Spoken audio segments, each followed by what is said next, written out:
I call to order this hearing of the Foreign Affairs Subcommittee on Europe, Eurasia, and Emerging Threats. Today's topic is Turkey at the Crossroads. What do these protests mean for democracy in the region, and what does it mean for Turkey? After I and the ranking member, Keating, each take 5 minutes to make opening statements, each member present will have 1 minute for opening remarks, alternating between majority and minority members. And without objection, all members will have 5 days to submit statements, questions, and extraneous material for the record, subject to length and limitation rules. Hearing no objections, so ordered. Turkey is a NATO ally whose strategic and geographic location is as important as ever. And I remember during the Cold War when Turkey was absolutely essential to the security of the United States and, yes, the peace of the world. Over the past decade, the orientation of Turkish foreign policy under Prime Minister Erdogan has been troubling. Its shift in alignment away from our friends in the Middle East and towards Syria and Iran has increased tensions in the region. The policy called "No Troubles with Neighbors" has been applied to the new engagements with Syria and Iran, but the opposite has taken place with Israel. Erdogan embraces Hamas leadership, for example, for its seizure of power in Gaza, and the Iranian leadership for its, quote, right to a nuclear program. He has supported the infamous Gaza flotilla that tried to run supplies to the Hamas terrorists.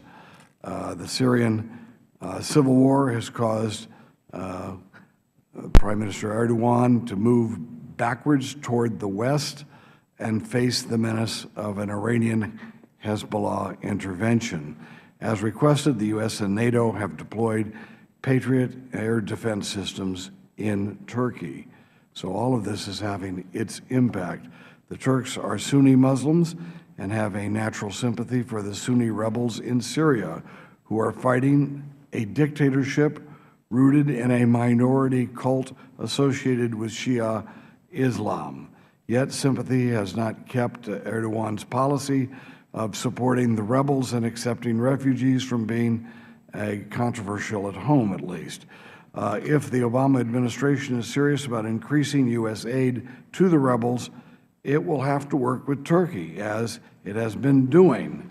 But who exactly are the Turks supporting in this? What type of people are we talking about? Are the people that are being helped by Turkey in the Syrian conflict people who, do they hate the United States? And how reliable a partner do we have now in Turkey if they are indeed allying themselves with these anti-American elements? Mass protests over local issues have shaken the Erdogan administration, and its resort to a harsh crackdown on dissidents helped spread popular anger. And let us note that up until now, we have seen, and I have personally seen, Turkey as an example of what I would say moderate Islam in a changing world. And some of the crackdown that we've seen, and of course this situation in Syria and some of these other alliances leave some serious questions, which is the reason why we're having this hearing today. Of course, cracking down on demonstrators leads to worse situations, as we have found out in the West. And Prime Minister Erdogan's loyalists have, of course, unfortunately, and this is not true of the Prime Minister himself, I'm sure, but have resorted to wild conspiracy theories blaming the Jewish lobby and the American Enterprise Institute for the demonstrations taking place in their own country. The Prime Minister himself has referred to the interest rates lobby, which is, or at least can be easily translated as a slur against Jews. Such tactics call into question the character of the ruling party of Turkey. And when I say call into questions, it doesn't answer it, but it calls into questions.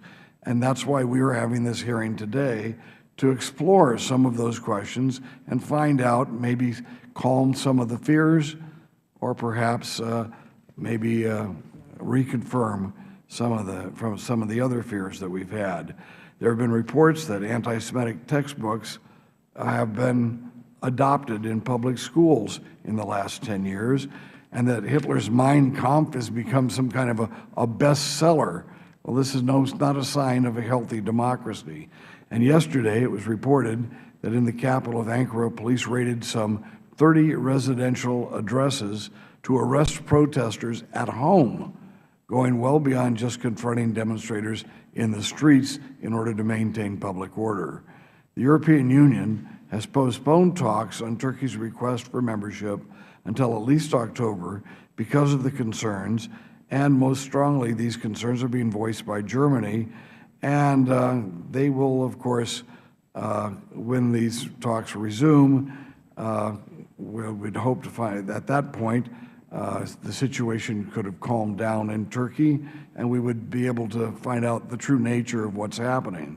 Our hearing will look at whether Turkey can meet the challenges that face it at home and abroad, and what challenges are being faced by the Erdogan government itself, and what are the potential impacts on these challenges and the way they are met on the interests and values of the people of the United States. To help us answer these questions, we have a distinguished panel, including a veteran diplomat, experts on Turkish society and history and on Islam, and a journalist who's been covering the protests on the ground. What we do not have is anyone from the State Department, and we requested that states send someone, but their response was that the department, quote, wanted to keep its public powder dry, end of quote. So maybe they're trying to assess the situation as well. And so what the Obama administration thinks of events and how it will react will remain a mystery, perhaps to them as well as us. And let me just close by saying this. This hearing is not intended to be a beat-up Turkey hearing. We actually have some very serious questions and concerns about what's going on, the direction of the country. As I say, in the not-so-distant past, I looked at Turkey as perhaps a great example of moderate Islamic government and how it could do good things and could be relied on to promote progress and peace and stability. Now, after the events and what's been going on, what some of the things that have been disclosed, there are serious questions, and today I hope to have those questions answered. And now I would turn to our ranking member for whatever opening statement you would like to make, for as long as you'd like to make it. Thank you, Mr.